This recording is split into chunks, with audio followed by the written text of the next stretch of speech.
کسی کی طبیعت ہو، ایک طرف حضرت لیکن وہ شاعری میں سپہ سلاد ایک طرف حضرت ابو ہریرہ رضی اللہ تعالیٰ عنہ ہیں اور ایک طرف عمر فاروق رضی اللہ تعالیٰ عنہ ہیں، وہ ان کو دہتھڑ مار رہے ہیں سینے کے اوپر اور وہ آگے آگے بھاگ رہے ہیں، حدیث سنانے کا معاملہ ہے۔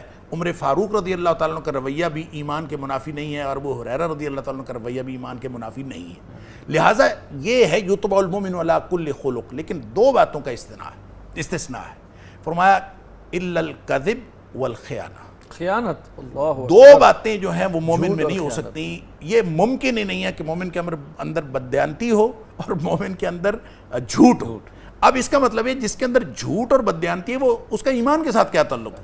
لہٰذا یہ دور، جس دور کی آپ بات کر رہے ہیں، اس میں اکیلے میڈیا کی بات نہیں ہے، اکیلے ایجوکیشن انڈسٹری کی بات نہیں ہے، اکیلے کاروباری لوگوں کی بات نہیں ہے، آپ جس کی بات کریں گے وہ اس کی بنیاد تو جھوٹ اور بددیانتی پر ہے۔ جب جھوٹ اور بددیانتی پر ہوگی تو پھر اس کے اندر آخرت کہاں سے آ گئی، اس کے اندر کامیابی کا وہ تصور کہاں سے آ گیا جو اللہ کے رسول صلی اللہ علیہ وسلم دیا ہے، یہ قرآن نے دیا ہے۔ لہٰذا یہ ساری بنیاد جو ہے وہ جھوٹ اور بددیانتی پر ہے، ایک بات۔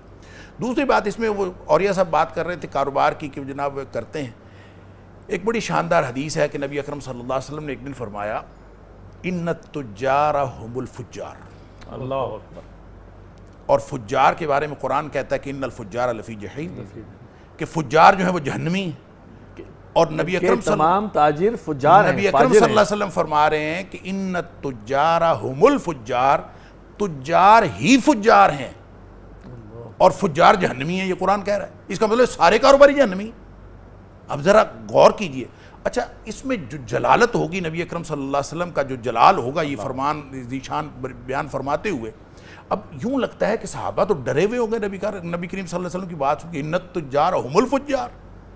تو ایک صحابی ڈرتے ڈرتے، اب یہ ڈرتے ڈرتے والی میں اپنی طرف سے لگا رہا ہوں، یہ کوئی اس میں حدیث کے الفاظ میں نہیں، لگتا یوں ہے کہ اس نے ڈرتے ڈرتے پوچھا ہوگا، کیونکہ الفاظ حدیث کے ایسے ہیں، اس نے پوچھا الیس اللہ احل اللہ البیع، الیس اللہ احل البیع، کیا اللہ نے خرید و فروخت تجارت حلال نہیں کی؟ یعنی آپ ایک سویپنگ سٹیٹمنٹ دے رہے ہیں کہ ان التجار هم الفجار، سارے کے سارے کاروباری جہنمی۔ تو اللہ تعالیٰ نے کاروبار حلال نہیں کیا، قرآن میں آتا ہے احل اللہ البیع، تو یہ گویا ایک صحابی پوچھتا ہے، لگتا یوں ہے کہ چپکے سے ڈرتے ڈرتے پوچھا ہوگا، اللہ کے رسول صلی اللہ علیہ وسلم ایک ہی سویپنگ سٹیٹمنٹ دے رہے۔ تو اس کے جواب میں پھر نبی اکرم صلی اللہ علیہ وسلم بلا، حلال کیا اللہ نے، تجارت حلال، لیکن ولیکنہم، لیکن یہ جو تجار ہیں یہ اس لیے ہیں یحلفون فیاثمون، یہ قسمیں اٹھاتے ہیں اور گناہگار ہوتے ہیں، ویحدثون فیکذبون، باتیں کرتے ہیں تو جھوٹ بولتے ہیں، یعنی ان کا جو جھوٹ ہے اور جھوٹ پر جو قسمیں اٹھانی ہے دوسروں کو دھوکہ دینے کے لیے، وہ اس کو اصل میں جہنمی بناتی ہیں، وگرنہ تجارت تو حلال ہے۔ اب اس کے ساتھ ہی آپ نبی اکرم صلی اللہ علیہ وسلم کا دوسرا فرمان دیکھ لیجئے، وہی دو باتیں ہیں جو ایمان کی شرط ہیں، ایک بددیانتی نہ ہو اور دوسرا جھوٹ نہ ہو، یعنی امانت داری اور سچ اگر ہو تو نبی اکرم صلی اللہ علیہ وسلم نے فرمایا التاجر الصدوق الامین، وہی دو باتیں ہیں، سچا ہو، امانت دار ہو، وہ یعنی جو بیسک کرائٹیریا ہے ایک مومن ہونے کا، وہی بیسک کرائٹیریا اگر وہ دکان پہ بیٹھا بھی وہی طرز عمل کا اظہار کر دے تو فرمایا اس کے لیے صرف جنت نہیں ہے بلکہ مع النبیین والصدیقین والشہداء یوم القیامہ، وہ قیامت والے دن نبیوں، صدیقوں اور شہیدوں کے ساتھ ہوگا۔ یوں اصل میں تقدیر بدلتی ہے، یوں اصل میں انسان کا ٹارگٹ چینج ہوتا ہے۔ آپ اگر بنیاد بنائیں گے جھوٹ اور دھوکے کو تو وہ آپ کا ٹارگٹ بھی کچھ اور ہوگا، آپ کی سکسیس کا لیول کچھ اور ہوگا، آپ نے موت سے پہلے کی زندگی کو کامیاب بنانا ہے اور اس کے بارے میں آپ جو مرضی کرتے رہیں، آخرت آپ کے پروگرام میں شامل ہو ہی نہیں سکتی۔ اور اگر آپ آخرت کو پروگرام میں شامل کریں گے تو پھر آپ کے اندر بددیانتی اور جھوٹ نہیں ہو سکتا، یہ ہے بنیادی فرق۔ اور یہ سب یہ جو بددیانتی اور جھوٹ، ہم آج کوئی کاروبار آئیڈینٹیفائی کر سکتے ہیں جو اس سے بچا ہوا؟ ہاں نہیں، انڈیویجول لیول پہ کچھ ہو تو ہو۔ دیکھیں مجھے لگتا یہ ہے کہ یہ کرونا کے بعد جو کاروبار آئے نا وہ شاید وہ بچ جائے، اس کی ایک بنیادی وجہ اب جو ڈیزائن ہو رہا ہے، جو اس وقت کیفیت بن رہی ہے، وہ سوچ رہے ہیں کہ اس وقت دنیا اگر کبھی واپس گئی تو واپس اپنی اصل پہ کہیں جا کر رکے گی، جو کہ اس سمپلسٹی کی اصل تھی۔ کیونکہ یہ جو بڑے بڑے ہائپر سٹار اور یہ جو بڑے بڑے اس قسم کے جو ہمارے کیرفور شاپنگ مالز وغیرہ یہ ختم ہو جائیں گے، کیونکہ یہ بنیادی طور پر کرتے یہ ہیں کہ یہ 5000 دکانیں کھا جاتا ہے کر، اور 5000 دکانیں جو ہیں نا ان میں کم از کم 5 لاکھ لوگوں کا رزق ہوتا ہے، اور یہ صرف 200 لوگوں کو امپلائی کرتے ہیں جو اپنا کام کر رہے ہوتے ہیں، اور باقی سارا، کیونکہ اسلام بنیادی طور پر اس چیز کی اجازت نہیں دیتا کہ ایک آدمی کے پاس چونکہ دولت ہے تو 80% جو ہے وہ جو ہے وہ جائے لے کے وہ یہاں پر آ جائے اور وہ ان کا رزق کھا لے. تو وہ کہتے ہیں کہ واپس جو چھوٹے چھوٹے بقالا یا چھوٹے چھوٹے دکاندار وہ رہ جائیں گے. یا رسول اکرم صلی اللہ علیہ وسلم کی جو حدیث ہے نا کہ انسان کا متاع بہترین وہی ہوگا کہ اس کو جو اپنی چند بکریاں بھیڑیں ہیں یا پھر وہ اس کا جو سامان ہے جو غلہ بانی جو کرتا ہے اور کسی پہاڑ کی کوہ میں بیٹھا ہوگا. تو وہ اسی لیے دجال کی جتنی بھی حدیث ہیں وہ شہروں میں داخل ہوگی. لیکن اولیاء صاحب میں آپ سے عرض کروں، یہ جو کرونا کے بعد والی زندگی ہوگی، ابھی تو ہم کرونا سے گزریں گے، ہاں اس کے بعد والی زندگی دجال کے ہاتھ میں اپنی گردن دینے والی زندگی بن حماد کی جو امام مہدی کے آنے سے پہلے جو حدیث اس دن میں نے دیکھی ہے میں کانپ گیا ہوں. آپ اچھا اس کی پتہ نہیں اسناد میں کیا صورتحال، لیکن حدیث ظاہر بات ہے انہوں نے کتاب الفتن کیا ہے کہ اس دنیا کی 3 حصوں میں تقسیم ہو جائے گی. ایک حصہ بیماریوں میں مر جائے گا، ایک حصہ بعد میں جنگوں میں مرے گا، اور پھر آخری حصہ جو ہے اس میں وہ کیفیت ہوگی کہ اس کے اندر، اور بیماری کی کیفیت جو ہے جو اس وقت اسیسمنٹس ہو رہی ہیں جو چل رہی ہے وہ نظر آتا ہے. اور وہ جو آپ نے اس دن حدیث سنائی تھی وہ جو اپنا غزوہ تبوک والی، اس میں وہ کہا کہ بیماری ایک لگے گی تمہیں کقعاص الغنم، جی ہاں جیسے بکریوں کو وہ لگتی ہے. وقفے کا پھر کہا جا رہا ہے. ناظرین وقفہ لیتے ہیں اور وقفے کے بعد گفتگو جاری رکھتے ہیں، انشاءاللہ ہمارے ساتھ رہیے گا. السلام علیکم ورحمۃ اللہ، ویلکم بیک ناظرین. ڈاکٹر صاحب یہ جو کارپوریٹ کلچر کی بات ہو رہی ہے اور اس کے تحت جو جس طرح انہوں نے کہا کہ اب بڑے بڑے سٹورز جو ہیں وہ شاید اب ختم ہو جائیں اور نئی طریقے کی تجارت شروع ہو جائے، اور ہو سکتا ہے ٹرانسپیرنسی بھی کسی حد تک آئے، بلکہ اولیاء صاحب نے تو کہا کہ پھر الٹیمیٹ تو یہ ہے کہ بھیڑ بکریاں پکڑو اور پھر چلے جاؤ اس میں. یقیناً وہ شدت فتنے کی شدید ترین صورتحال تو ہوگی. اچھا رسول اللہ صلی اللہ علیہ وسلم میں ایک آیت کو ہینری کسنجر نے آج سے 6 سال پہلے ایک آرٹیکل لکھا تھا، ایڈ کرو بات کا تگلا میں ہوتی ہے. اس نے کہا تھا the people who are not listening the drums of the war are they are deaf. جو لوگ جنگ نہیں اس کا تبل جنگ نہیں سن رہے. اس نے کہا میں ایک بات بتاؤں آپ کو، میں تم لوگوں کو کہتا ہوں کہ بکریاں لے لو اور جنگلوں میں چلے جاؤ یا کسی غار میں چلو اور 2 بندوقیں بھی لے لو اور غلے کا سٹور لے لو، کیونکہ ہو سکتا ہے کہ تمہیں بھوکے تم ایگزیکٹلی وہ گائیڈ لائن جو آپ لوٹنے آئے تو تم نے ان کو پھر وہ بھی کرنا.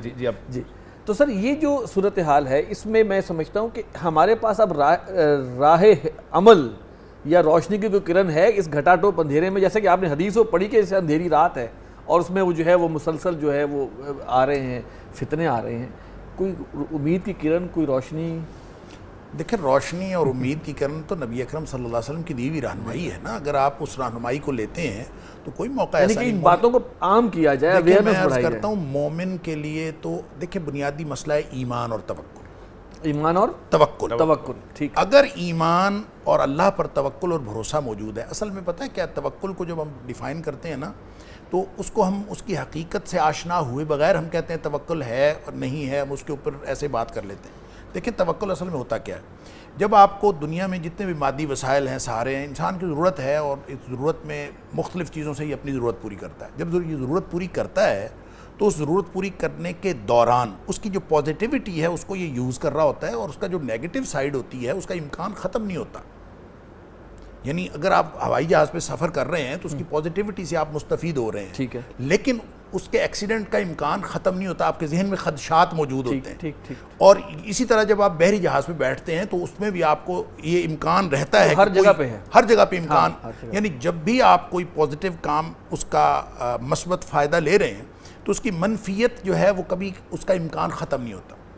یہ ختم ہوتا ہے صرف ایک وجہ سے کہ آپ کا توکل ان اشیاء پر نہ ہو بلکہ مسبب الاسباب پر. اللہ جب آپ اللہ پر توکل کرتے ہیں اور بھروسہ، آپ کو یہ یقین آ جاتا ہے کہ یہ ہوائی جہاز اپنی مرضی سے نہیں چل رہا، اس کو اللہ نے یہ توفیق دی ہے لوگوں کو، اور انسانوں نے یہ کچھ سائنٹیفک اصول جو بنائے ہیں اور جن اصولوں کے تحت یہ ہوا میں اڑ رہا ہے یہ اللہ کے حکم سے اڑ رہا ہے، اور اگر اللہ کا حکم ہوگا تو یہ اصول فیل ہو جائیں گے، یہ کسی بھی وقت گر سکتا ہے. اچھا یہی وہ بات اللہ تعالیٰ نے قرآن میں جگہ جگہ پہ سمجھائی ہے. آمنتم من فی السماء یخسف بکم الارض، یہ زمین میں دھسا دے، یہ چھت نہیں گر رہی، یہ اللہ کا کرم ہے کہ چھت نہیں گر رہی. ہر وقت یعنی اس بات پر بھروسہ نہ ہو کہ اس کے جناب ستون اچھے ہیں اس لیے چھت نہیں گر رہی، نہیں، بھروسہ اس بات پر ہونا چاہیے کہ یہ میرے اللہ کا کرم ہے کہ زمین پھٹ نہیں رہی، میں نیچے گر نہیں رہا، چھت گر نہیں رہی، یہ سارے اللہ۔ جب آپ اللہ پر بھروسہ کریں گے تو پھر چیزوں کے بارے میں آپ کا جو پوائنٹ آف ویو ہے وہ چینج ہو جائے گا۔ وَمَن يَتَوَكَّلْ عَلَى اللَّهِ فَهُوَ فَهُوَ حَسْبُهُ، حَسْبُهُ، پھر آپ کا جو بات آپ کر رہے تھے روشنی کی اور امید کی کرن، روشنی اور امید کی کرن تو یہی ہے اللہ کا دامن پکڑ لینا۔ اچھا، اب جہاں بھی جس معاملے میں ہو، اس کو نبی اکرم صلی اللہ علیہ وسلم نے یوں فرمایا کہ عجبا لامر المؤمن، کہ مومن جو ہے اس کا معاملہ بڑا ہی عجیب ہے۔ اب یہ صرف مومن کا معاملہ ہے، عجیب کے معنی ہے خوبصورت، میں عرض کرتا ہوں اب یہ عربی میں عجیب خوبصورت حیرت انگیز ہے، اللہ اکبر، حیرت انگیز ہے۔ حیرت انگیز، اور اللہ۔ پھر فرمایا کہ حیرت انگیز کیا ہے؟ ان امرہ کلہ خیر، اس کا معاملہ حالات اچھے ہوں حالات برے ہوں، شدید ترین خرابی کے حالات ہوں، اس کا معاملہ پھر بھی خیر کا معاملہ ہے، بشرطے کہ مومن ہو۔ وہی جو قرآن کی آیت ہم ایک دن پہلے بھی ڈسکس کرتے ہیں وَأَنْتُمُ الْأَعْلَوْنَ إِن كُنتُم مُؤْمِنِينَ، اگر تم مومن ہو تو پھر تو تمہاری بلندی اور عروج تمہارا مقدر ہے۔ تو نبی اکرم صلی اللہ علیہ وسلم یہ فرما رہے ہیں کہ عجب لامر المومن، مومن کا معاملہ بڑا عجیب ہے، ان امرہ کلہ خیر، اس کا معاملہ ہر اعتبار سے خیر ہی خیر۔ پھر ساتھ پھر ایک وضاحت فرمائی وَلَيْسَ ذَاكَ لِأَحَدٍ إِلَّا الْمُؤْمِنِ، یہ کسی اور کا پریولیج نہیں ہے سوائے یہ مومن صرف کے۔ مومن کا ہے، مومن کے علاوہ یہ کسی اور کو یہ استحقاق حاصل ہی نہیں۔ اللہ اور وہ استحقاق کیا ہے؟ اس کو اچھائی پہنچے تو بھی خیر ہے کیونکہ اس نے شکر کرنا ہے، اور اس کو کوئی برائی پہنچے تو اس نے صبر کرنا ہے تو بھی معاملہ خیر ہے۔ اس لیے دیکھیں معاملات جتنے مرضی شدید ترین ہو جائیں، یہ دنیا کی بات ہو یا مراحل آخرت کی بات ہو۔ دیکھیں آپ دیکھتے ہیں کہ قرآن حکیم میں جہاں سورہ عبس کے اندر قیامت کا منظرنامہ بیان ہوا ہے نا، یوم یفر المرء من اخیہ وامہ وابیہ وصاحبتہ وبنیہ لکل امرئ منہم یومئذ شأن یغنیہ۔ اب یہ بالکل خوفناک حالات ہیں کہ کوئی کسی کا نہیں بن رہا، باپ بیٹے کو نہیں پہچان رہا۔ اس خوفناکی کے اندر اور ہولناکی کے اندر فرمایا وجوہ یومئذ مسفرہ، سبحان، کچھ چہرے چمک رہے ہوں گے، اور صرف چمک نہیں رہے ہوں گے، ضاحکۃ مستبشرہ، ہنس رہے ہوں گے اور خوش ہوں گے۔ اب اندازہ کریں خوش اور ہنس رہے ہوں گے ہولناکی کے دوران۔ تو اصل معاملہ بھائی ایمان کا ہے، ایمان ہے تو ہر دور خوشخبری کا دور ہے، اور اگر ایمان نہیں ہے تو کوئی دور خوشخبری کا دور نہیں ہے، نہ یہاں اور نہ وہاں۔